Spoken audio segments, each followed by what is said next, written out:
Buenos días, buenas tardes, buenas noches, como siempre.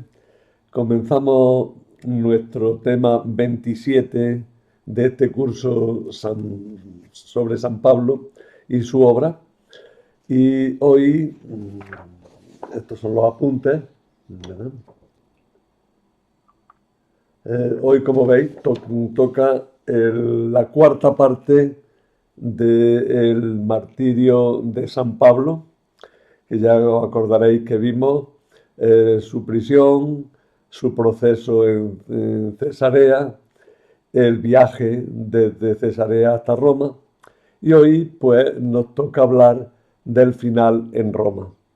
Con con este capítulo o con esta clase terminamos este ciclo de 4 clases hablando del martirio de Pablo. Los temas que vengan después ya son Pablo después de Pablo. Pero hoy vamos a hablar, como digo, del final en Roma. En primer lugar, partimos del relato de los Hechos de los Apóstoles, que como habéis visto en los otros temas, es el que nos ha guiado en toda esta parte. No tenemos otra fuente extensa que pueda decirnos datos sobre el final de Pablo. Tenemos alguna noticia suelta por ahí, pero son difíciles de tratar y pequeñas cosas. Hoy vamos a ver quizá alguna de ellas. Pero seguimos fundamentalmente, digo, el relato de los hechos de los apóstoles. Nuestra fuente única sobre los últimos acontecimientos de la vida de San Pablo se cierra con el capítulo 28, que pone fin al relato del libro de los hechos de los apóstoles, que desconcertantemente parece no concluir realmente nada. Porque dice, y se quedó allí 2 años. Y no dice más. No dice si lo liberaron, si lo mataron, si se escapó, si no se escapó, si se quedó. No dice nada. Se quedó allí 2 años. Pero bueno, he empezado por el final. Llegado a Roma, habíamos dejado a Pablo, que había desembarcado ya por fin, y que había emprendido ya el camino a Roma, y que lo habían recibido allí en Puteoli, lo habían recibido algunos miembros de la comunidad cristiana. Bueno, pues llegado a Roma, tenemos el capítulo 28, versículo 16 de los Hechos de los Apóstoles. Pablo quedó en régimen de prisión domiciliaria. Por eso el autor de los Hechos nos informa. Una vez en Roma, le permitieron a Pablo vivir por su cuenta en una casa con el soldado que lo vigilaba. Eh, el dibujo está muy bien hecho, así es que puede ilustrarnos un poco. Tenemos a Pablo en prisión domiciliaria, con una cadena que lo une a un soldado, pero está recibiendo una visita, porque puede recibir visitas y puede hablar con ellas, ¿verdad? Es un régimen eh, hasta cierto punto mitigado, porque por lo menos, no estaba en la cárcel. En algunos códices de los Hechos de los Apóstoles se añade que el centurión había entregado los prisioneros al jefe de la guarnición en Roma y que la residencia de Pablo no se estableció en el cuartel. El régimen de prisión domiciliaria, custodia libera o custodia militaris, que se llamaba, a la espera de juicio, permitía vivir fuera de la cárcel en una casa propia o alquilada que no se podía abandonar. Podía recibir visitas sin restricciones. El prisionero debía estar acompañado de un soldado al que permanecía unido y sujeto con una cadena. Fijaros qué duro, ¿verdad? Siempre atado con una cadena a un soldado. Pero por lo menos estaba en casa. Por lo menos no estaba en la prisión, que era muchísimo peor, ¿no? Con creces. Pues el prisionero debía estar acompañado de un soldado al que permanecía unido con una cadena. Ahora sí, la manutención propia y la del soldado corrían a cargo del prisionero. O sea que el prisionero tenía que buscarse medios para poder alimentarse él y alimentar al soldado que lo custodiaba. O sea que era, para la época era algo muy caro. Este régimen era normal en Roma para los detenidos a la espera de juicio o de sentencia. Sorprende que desaparezca en la narración por completo la iglesia de Roma. No se dice nada de ella. Al principio se dijo que algunos de la iglesia de Roma fueron a recibirlo cuando llegaba a la ciudad, pero después desaparecen. No hay cristianos ahí por medio. Tal vez las relaciones entre Pablo y esta comunidad no fueron demasiado buenas y el autor no quiera entrar en el fondo de la cuestión de este conflicto y por consiguiente no lo nombra. No sabemos qué pasaba. Desde luego ya sabemos que la iglesia de Roma era levantisca. Ya sabemos que habían tenido dificultades grandes, que incluso Claudio había expulsado en algún momento a muchos judíos que parece que eran en realidad miembros de la comunidad cristiana. Es decir, una comunidad con complicaciones. Había judíos, había no judíos, y la presencia de Pablo quizá había levantado bastantes ampollas entre ellos. El caso es que el autor de los Hechos de los Apóstoles no quiere hablar de la iglesia de Roma en este momento. Además, esa comunidad ya había recibido a Pablo, como digo, cuando llegó a Puteoli y a Tres Tabernas. En cambio, se dedica todo el espacio a dejar claras cuáles son las relaciones de Pablo con el judaísmo. Es curioso, con los judíos sí los vamos a ver aquí mucho. Y Pablo va a tener relaciones con los jefes de los judíos. Eso nos ayuda también a comprender que Pablo se seguía considerando plenamente judío. No olvidemos eso, que ha conocido al Mesías, que predica el Mesías no solo a los judíos, sino también a los gentiles, pero él es plenamente judío, y no quiere romper con los judíos. Esa ha sido una tónica de todo el libro de los Hechos de los Apóstoles. Pablo no quiere romper con los judíos.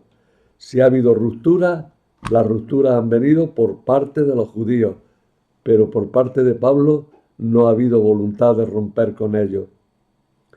Solamente que cuando lo han rechazado plenamente, yo me voy a los gentiles y predico a los gentiles, porque también ellos tienen que recibir el mensaje de salvación.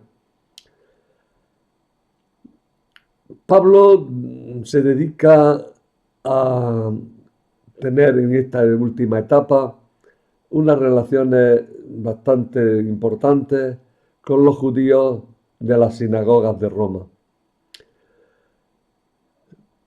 Se pone así el punto final y se reafirman las ideas principales de todo el libro, como vengo diciendo. Roloff, en su magnífico comentario a los Hechos de los Apóstoles, que no es muy gordo, es breve relativamente, pero es magnífico, dice: el encuentro de Pablo con los representantes del judaísmo romano le sirve a Lucas como autor de los Hechos de los Apóstoles, le sirve a Lucas para expresar con la máxima evidencia el cambio radical que se ha producido en la historia de Pablo. Constata definitivamente la obstinación de Israel y proclama solemnemente la decisiva e irreversible orientación del Evangelio hacia los paganos. Por tanto, este final de encuentros con los judíos no se pone por el gusto de poner anécdotas, no, se pone porque tiene que quedar claro que los judíos no aceptan el cristianismo y además también que tiene que quedar claro por qué el cristianismo se ha orientado definitivamente hacia los no judíos, hacia los gentiles. Pablo convocó sin demora, 3 días después, que es una forma de decir pasado mañana, hoy, mañana y pasado, cuentan los 3 días. Entonces, 3 días después, pasado mañana. Convocó sin demora a los judíos porque en ese encuentro tenía que reafirmar lo que hemos dicho, que él se consideraba judío, que no había roto con su pueblo y no había hecho él nada para romper. La Iglesia no es la que ha roto con el judaísmo. Eso al autor de los Hechos de los Apóstoles le interesa en gran manera. Es algo fundamental. La Iglesia no es la que ha roto. Son ellos los que no han aceptado. Por otra parte, Pablo quería saber qué postura tenían los judíos de Roma en relación con él y si iban a ser ellos sus acusadores ante el Tribunal Supremo, que es el que lo iba a juzgar. Dice que convocó a los judíos, convocó solo a los judíos principales. Eran muchas personas porque en Roma por aquella época se dice que había al menos 13 sinagogas. El judaísmo en Roma, la comunidad judía en Roma no es cosa de hace unos años. Es anterior incluso al cristianismo y bastante numerosa cuando llegó el cristianismo a Roma.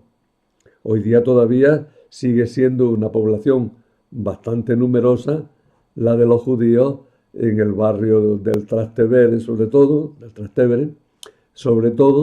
pero por otros lugares de Roma. La sinagoga de Roma es un gran edificio actualmente, ¿no? Y además está en pleno centro. Quiero decir con esto que la historia del judaísmo en Roma no acabó al principio, ha permanecido a lo largo de los siglos. Bueno, pues Pablo, digo, convocó a los judíos y quería saber qué posturas tenían con él. Había 13 sinagogas, por tanto eran bastantes aquellos a los que había convocado. Por otra parte, la oficialidad del asunto a tratar requería que los que acudieran fueran significativos. No hacía falta que hubiera una gran asamblea, pero que acudieran por lo menos los más significativos, los dirigentes de las comunidades judías de la ciudad. Fue Pablo quien convocó, no porque tuviera algún tipo de autoridad, sino porque él no podía salir de su casa. Entonces, si quería hablar con aquellos, tenía que pedirles que vinieran, ¿no? Y en su situación de custodia militar y él no podía salir. Entonces tenían que venir allí. Sin embargo, la presentación que hace Lucas muestra a Pablo como el protagonista, que no lo sería, porque como ahora veremos ni lo conocían. Pero no obstante vino gente, ¿verdad? La presentación que hace Lucas muestra a Pablo como protagonista, investido de una autoridad superior. Bueno, eso es propio del libro que está escribiendo, de los oyentes o de los lectores a los que se dirige, y por tanto el protagonista no puede quedar como una persona muy marginal, ¿no? Tiene que quedar como alguien muy importante.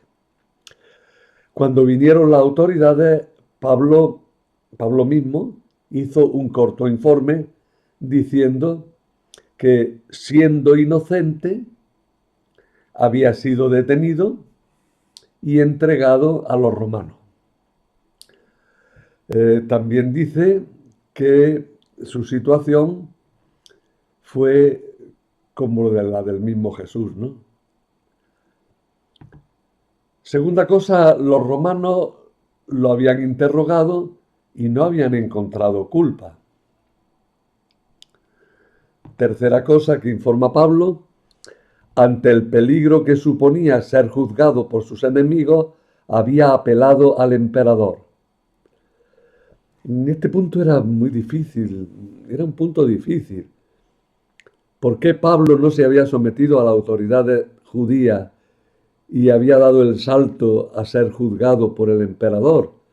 A los judíos no les podía hacer ninguna gracia el que Pablo hubiera de alguna manera renunciado a su estatus de judío para entrar y defender su estatus de romano. Pero Pablo dice, mirad, es que no me cabía otra, tenía que defenderme. Un juicio en Jerusalén hubiera sido un linchamiento inmediato. Pero que él, por su parte, con su apelación al César, no tenía ninguna intención de acusar a su pueblo. Él quería defenderse, pero de ninguna manera quería oponerse a su pueblo, al pueblo judío. Y declaró finalmente que estaba preso a causa de la esperanza de Israel. ¿Qué es eso de la esperanza de Israel? Pues a causa de que se habían cumplido las promesas que Dios había hecho a su pueblo por medio de los profetas. Es decir, él estaba preso por su fe en que Dios había cumplido ya esas promesas que había hecho a Israel. Y eso supone también tres cosas. Primero, que el cristianismo no es ruptura, sino continuidad con el cristianismo, con el judaísmo. El cristianismo es continuidad con el judaísmo. Segundo, que los problemas entre cristianos y judíos tienen que seguir siendo cuestiones internas del judaísmo, por mucho que haya gentiles.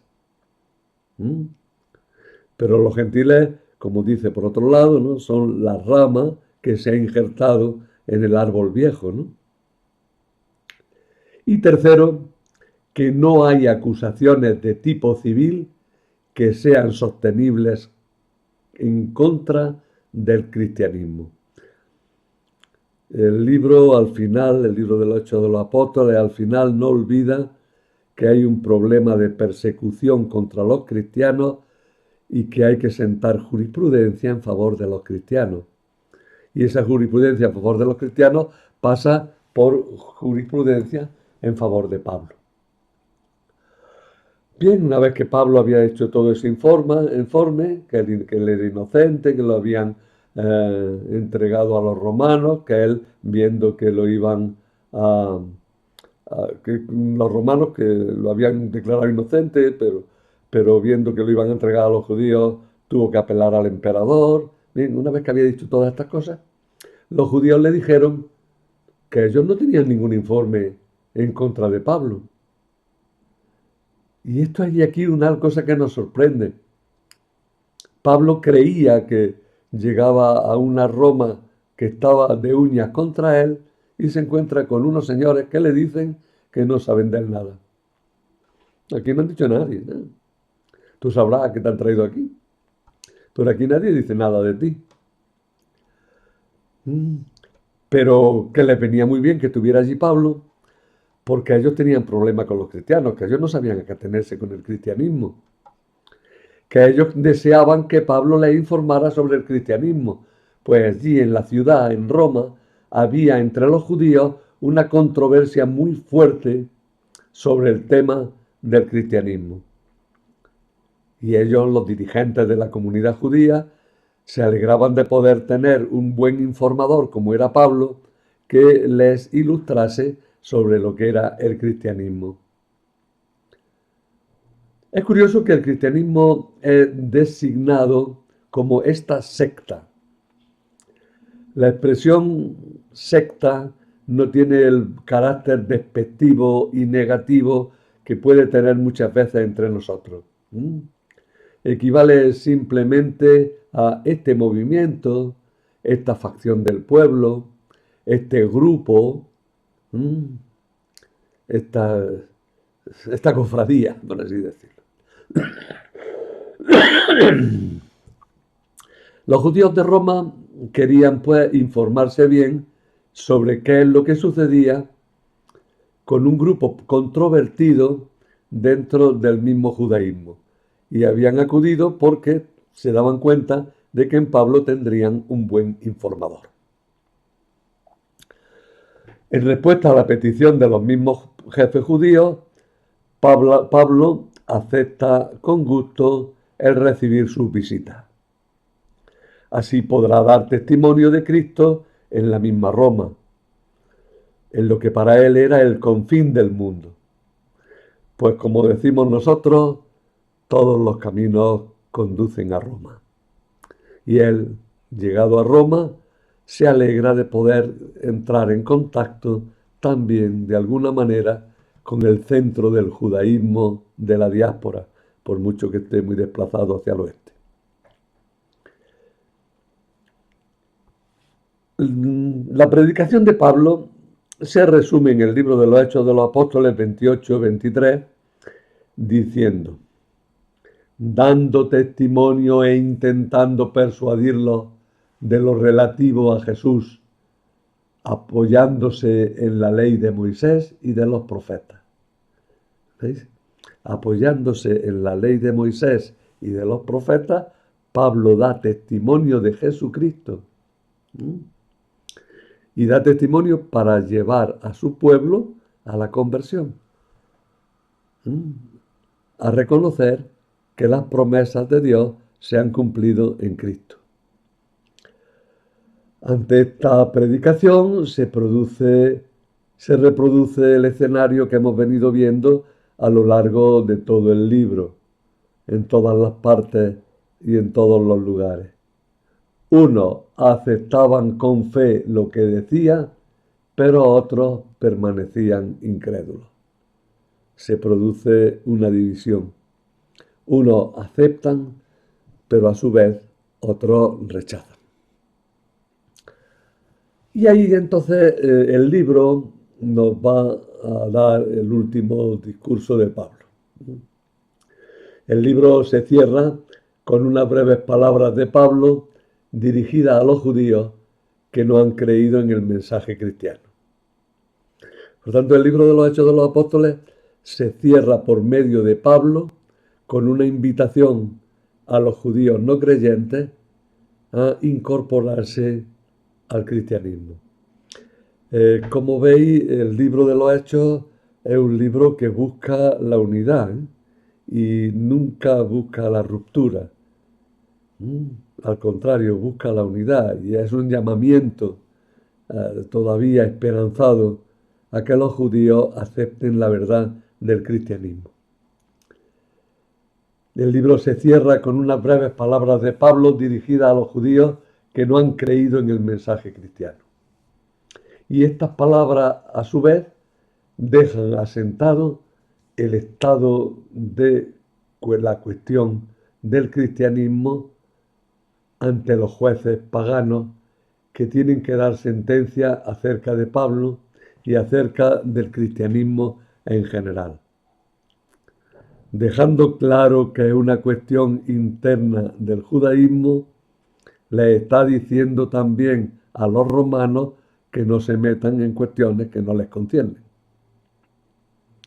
Roloff dice, Roloff es este autor, os voy a enseñar el libro, es muy antiguo ya, pero es de... ¿Dónde he puesto yo el libro de Roloff?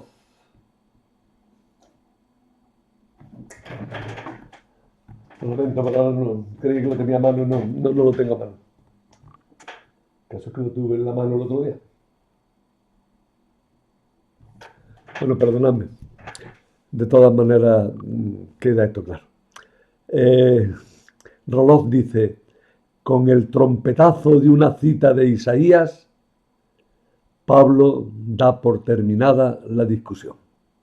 Y la cita de Isaías es Isaías 6, 9 y siguiente. Ahí se ofrece así un auténtico resumen de todo el libro. dejando claro el punto principal. Los judíos se han cerrado al mensaje salvador de Cristo y Dios va a formar un pueblo nuevo mediante la conversión de los paganos. Ellos sí oirán, dice también. También Sicre comenta, Sicre, el profesor José Luis Sicre, comenta esta cita reconociendo que es difícil de entender y destaca que Jesús la utilizó para explicar por qué hablaba en parábola. Roló, por su parte, de nuevo, recuerda que el cristianismo primitivo utilizó la cita de Isaías para responder a una pregunta inquietante. ¿Por qué el mensaje del Evangelio no ha encontrado resonancia adecuada entre los oyentes judíos? Pues Pablo responde porque oirán, pero no creerán. Otros sí que oirán y creerán. La conclusión es contundente y suena ya no como un trompetazo, sino como un cañonazo. Ya es un punto final tremendo, ¿no? Por ello, sabed todos vosotros que esta salvación de Dios ha sido enviada a los gentiles. Ellos sí la oirán. No es una ruptura, pero es una advertencia. No es una ruptura, al contrario, si no, no se diría, pero es una advertencia. Se os ha dicho de todas las maneras posibles. Si ahora no creéis, es cosa vuestra. Nosotros ya tenemos que predicarle a los gentiles. Ellos sí que oirán. Aquí algunos manuscritos añaden un verso más, que los autores actuales lo consideran como una glosa posterior, innecesaria, porque repite lo ya dicho. Y dicho esto, los judíos se fueron discutiendo vivamente entre sí. Bueno, eso ya lo sabíamos. Y en algunos manuscritos lo ponen como para reafirmar que la polémica sigue. Bueno, el libro, de alguna manera, el libro de los Hechos de los Apóstoles, con eso, si él no quería contar la muerte de Pablo como no la cuenta, pues estaría terminado. Sin embargo, el autor insiste en como si quisiera redondear una y otra vez todo lo dicho, temiendo no haberse hecho comprender. En 2 versículos vuelve a decir las grandes ideas del libro. En el versículo 30 dice: permaneció allí un bienio completo, en una casa alquilada, recibiendo a todos los que acudían a verlo. Y sigue, predicándoles el reino de Dios y enseñando lo que se refiere al Señor Jesucristo, con toda libertad, sin estorbo. Y algunos añaden, diciendo que es Él, Jesús, el Hijo de Dios, porque en el mundo entero ha de ser juzgado. Fijaros que este añadido, aunque no es admitido generalmente, pero tiene una fuerza grande. Pablo va a ser juzgado. De alguna manera su discurso y su encuentro con los judíos aquí ha sido un juicio previo ante los judíos antes de tener el juicio ante los romanos. Los judíos se han ido discutiendo unos con otros. No ha habido acuerdo.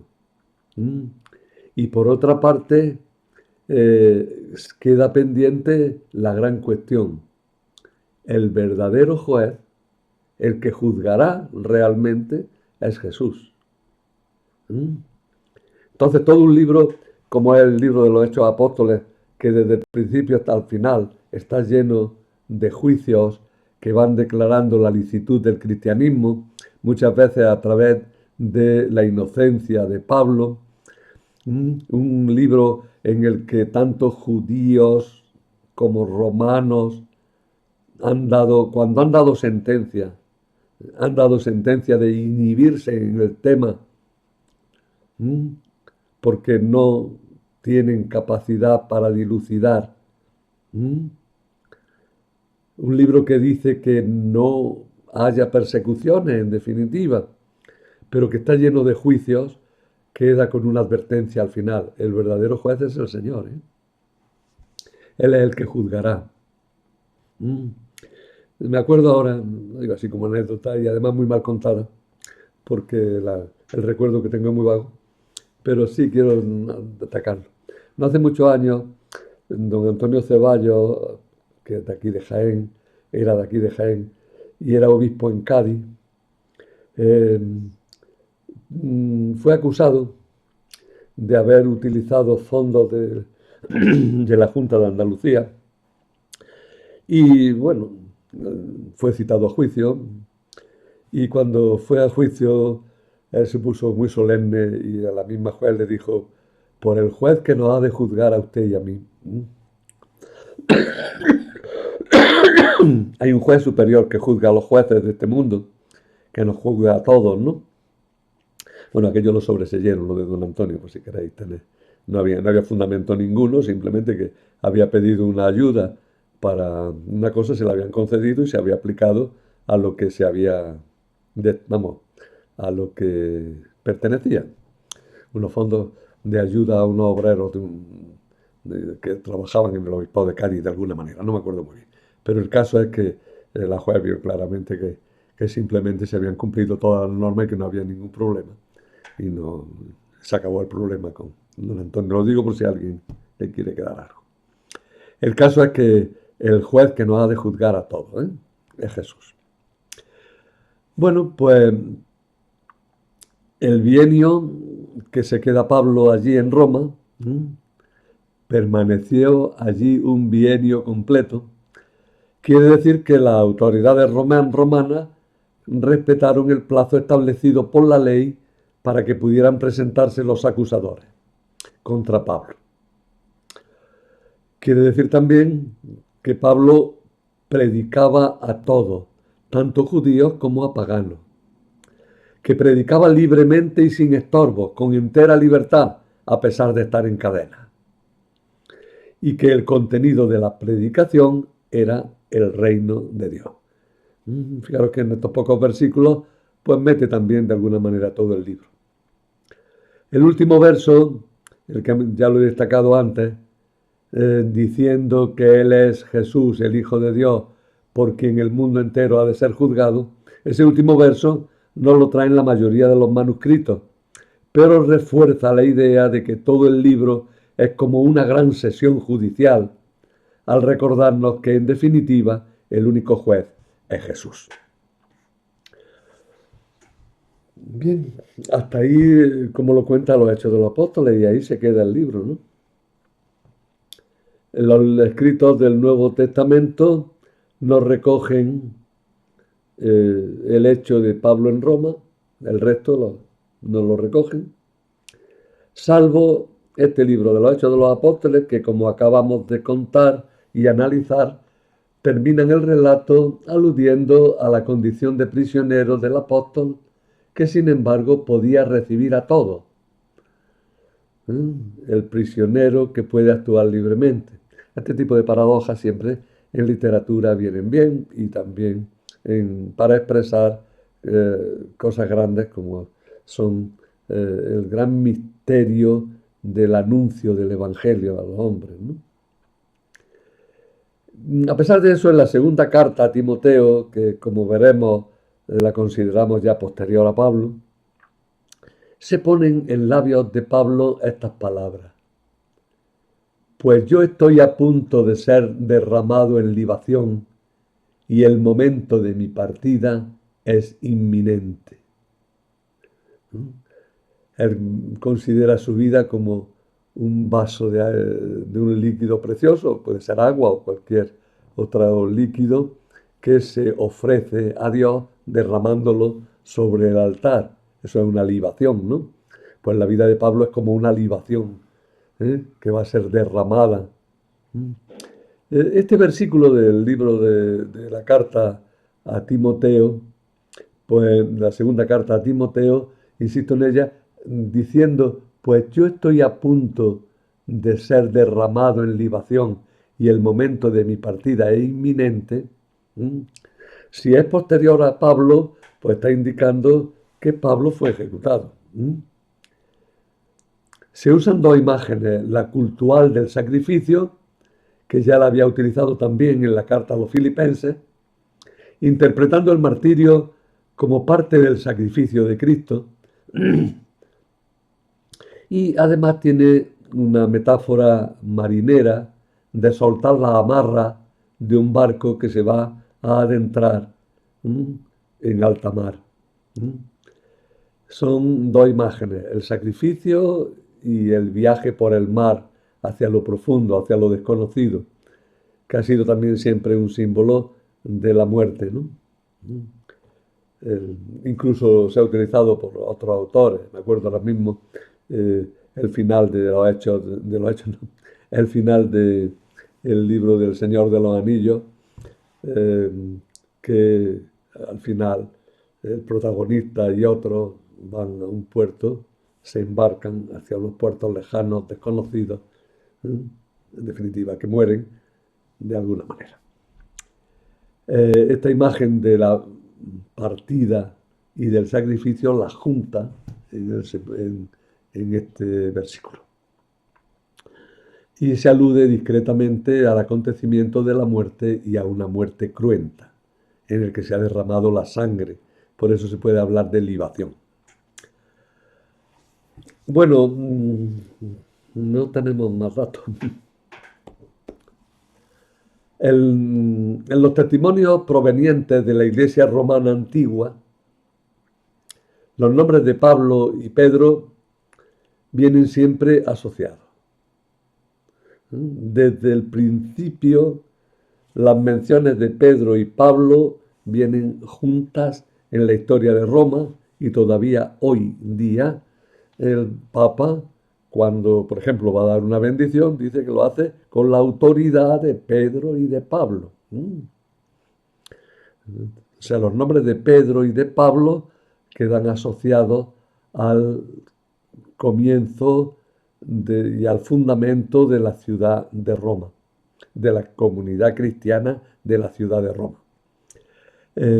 A los dos se los considera como garantes de la fe de aquella iglesia, pues ambos habían dado testimonio de la fe con su martirio en Roma. Fijaros que no se dice que Pedro y Pablo sean los fundadores de la comunidad cristiana de Roma. Lo que se dice es que dieron testimonio, es decir, que fueron mártires, y sobre el martirio, el testimonio de la fe de Pedro y de Pablo, se funda la fe de la Iglesia de Roma. Pedro y Pablo con su martirio se constituyen en Roma como el fundamento de la fe de aquella comunidad cristiana, de aquella iglesia. Sin embargo, en ninguna fuente antigua se habla de un ministerio simultáneo de los dos apóstoles en Roma. A finales del siglo I, unos 30 años después de la muerte de San Pablo, Clemente Romano, según las listas, el tercer sucesor de Pedro, que todavía en el canon romano se recoge, Lino, Cleto, Clemente. Entonces la sucesión de los obispos de Roma, según las más antiguas listas, sería Pedro, y sobre Pedro, Lino, Cleto o Anacleto, Clemente. Este Clemente romano nos dejó una obra escrita y luego le atribuyeron otra. Pero la que nos dejó escrita, que es una carta a los Corintios, es una intervención en la iglesia de Corinto para dirimir una cuestión de una división profunda que se había producido en aquella ciudad. Y Clemente escribe a los Corintios para intentar poner paz en aquella iglesia. Bueno, pues Clemente Romano, escribiendo a los Corintios, les dice que recordaran los martirios de San Pedro y de San Pablo.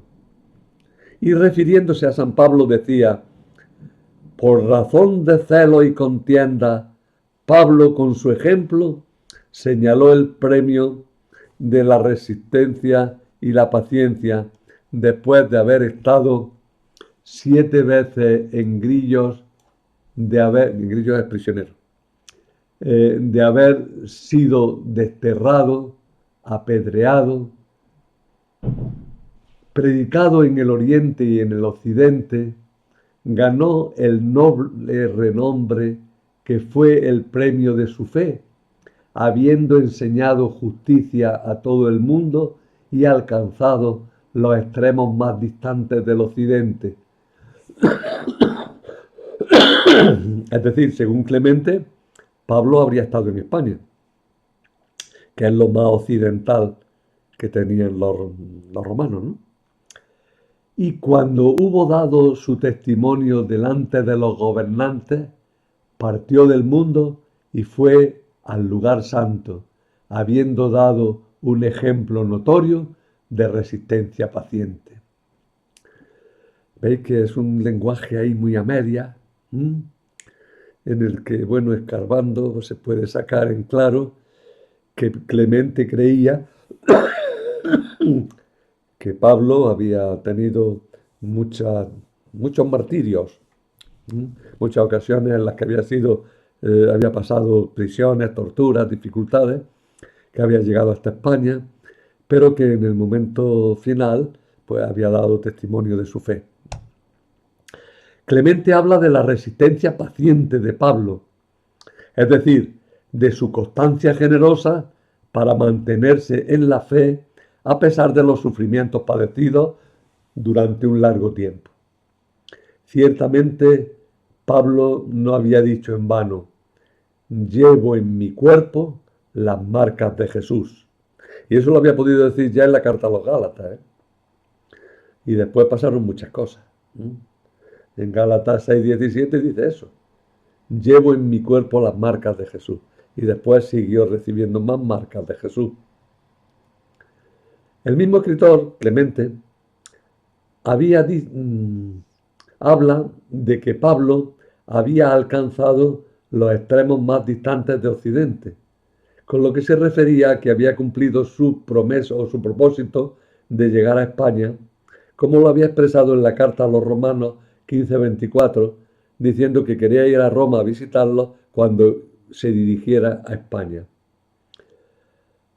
Esta parte del testimonio clementino es muy discutida por los historiadores, ya que no parece que realmente fuera posible que Pablo hubiera tenido tiempo de hacer un viaje a España.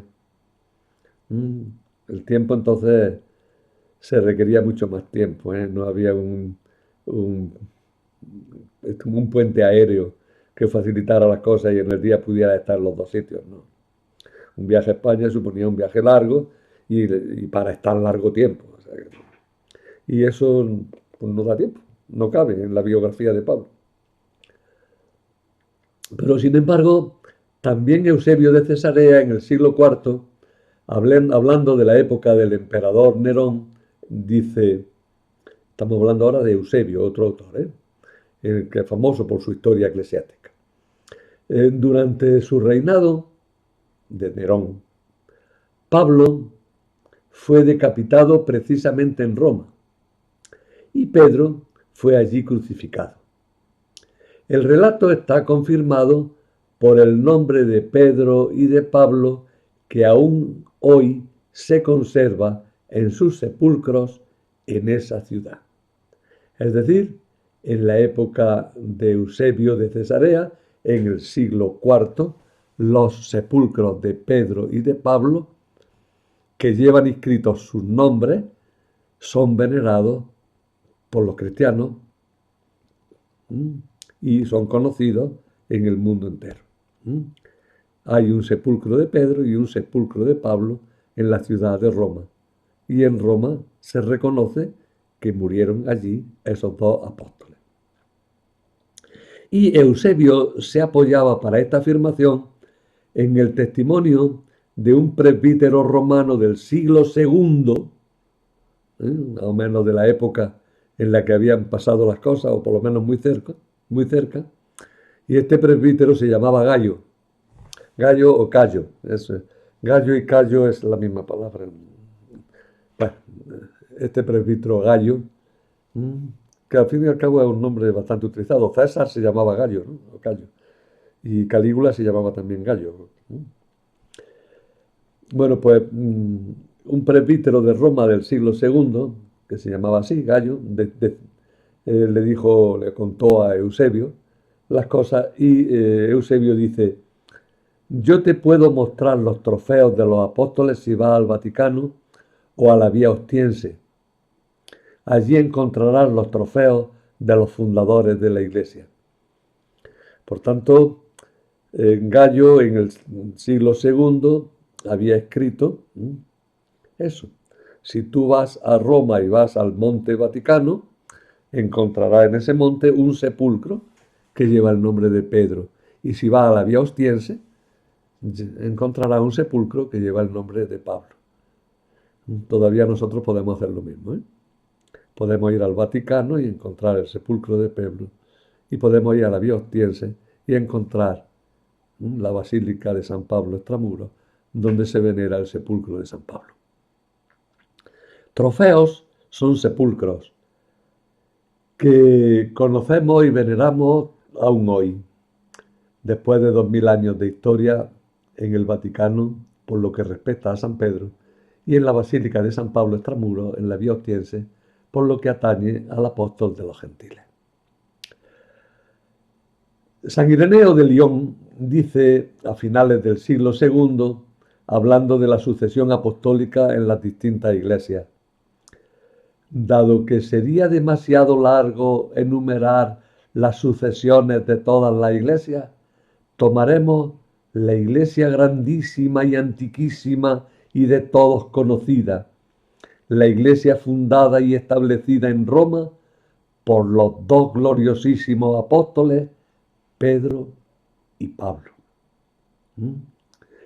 Fijaros que tenemos ya testimonios al final del siglo II, es decir, muy cerca del año 200, por el año 190, por ahí ya. Y aún anteriores, si miramos al presbítero Gallo, de que los sepulcros de Pedro y de Pablo eran venerados en Roma, ya en el siglo II. Por tanto, la muerte de Pedro y de Pablo en Roma está atestiguada de una forma totalmente convincente.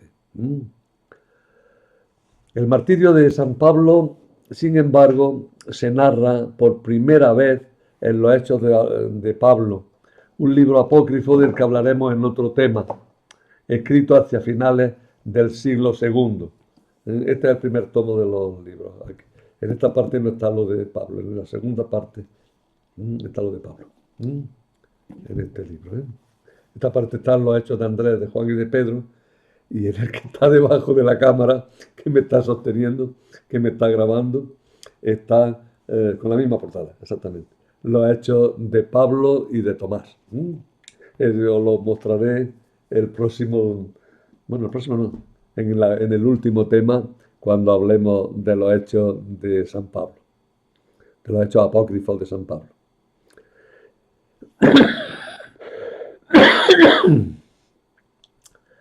Pues bien, el martirio del apóstol se narra por primera vez en los Hechos de Pablo, un libro apócrifo del que ya hablaremos en el tema final, y es del siglo II también. Allí se refiere que Nerón lo condenó a muerte por decapitación, le cortaron la cabeza, ejecutada inmediatamente después de la sentencia. ¿Cuándo fue ejecutado Pablo?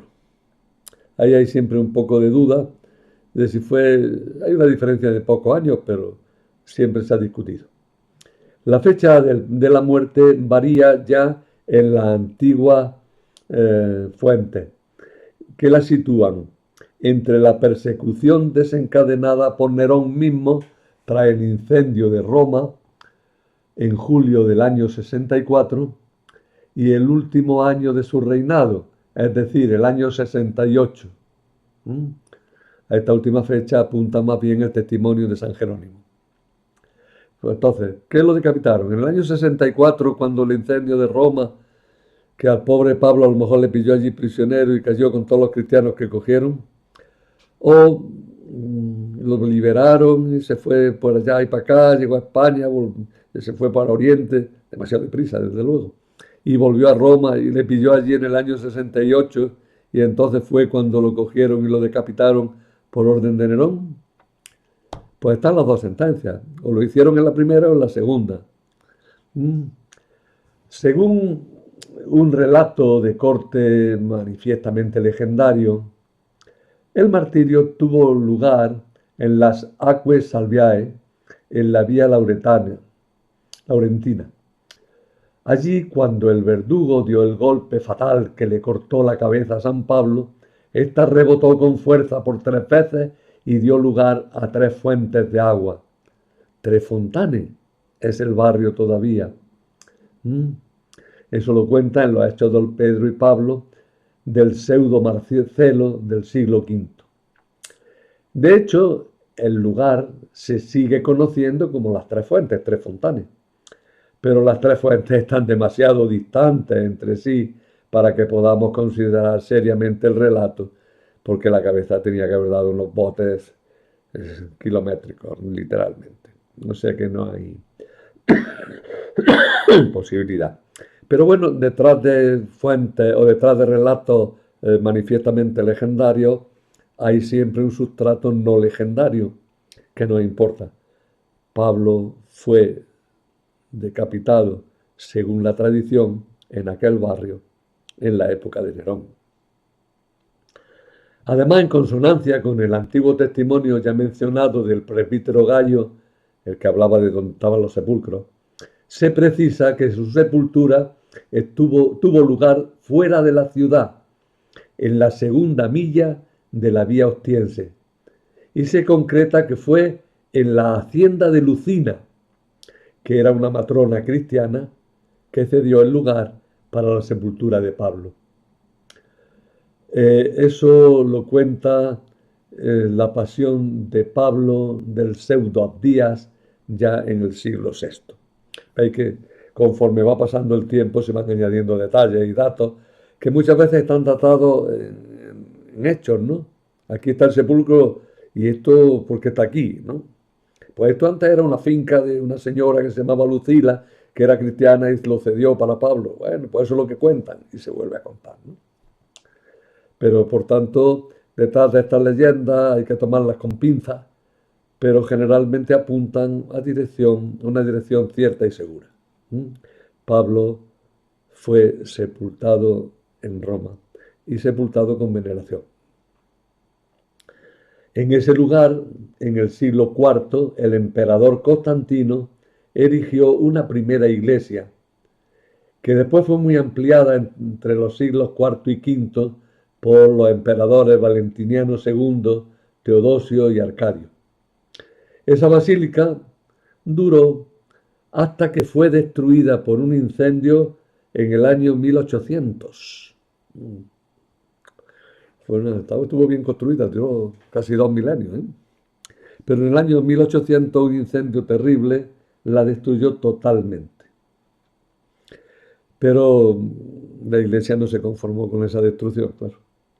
Y se erigió allí mismo la actual Basílica de San Pablo Extramuros, queriendo reproducir de alguna manera lo que había sido la anterior.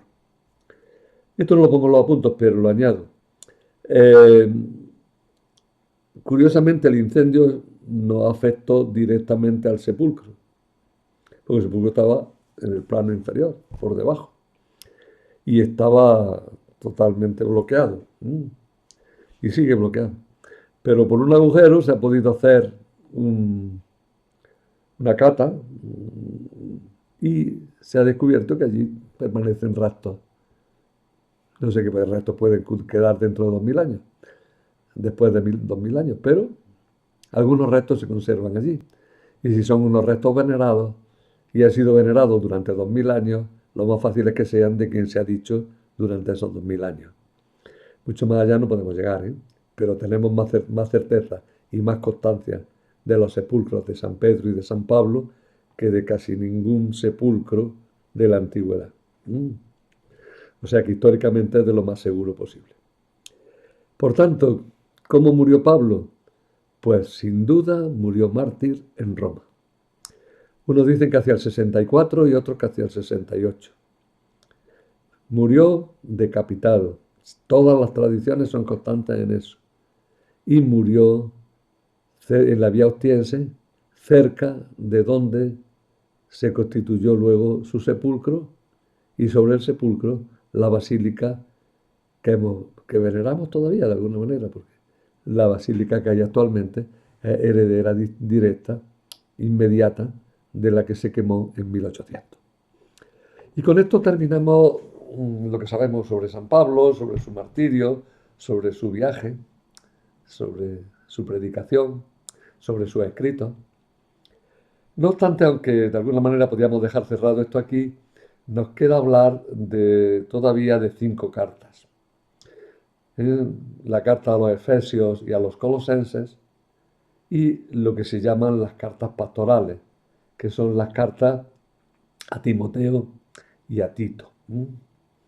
Entonces le dedicaremos también sus temas correspondientes a estas cartas, un tema para Efesios y Colosenses y otro tema para las cartas pastorales, y añadiremos finalmente un apéndice, pero que puede ser de verdad interesante para nosotros, que es un tema sobre los apócrifos sobre Pablo.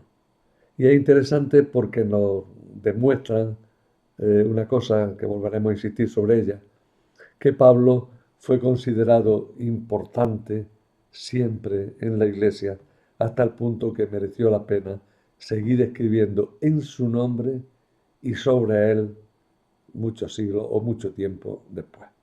Pero como de todas esas cosas hablaremos en su momento, hoy ya cerramos nuestra clase. Nada más, hasta la próxima semana en la que tengamos esta charla. Un saludo muy cordial a todos.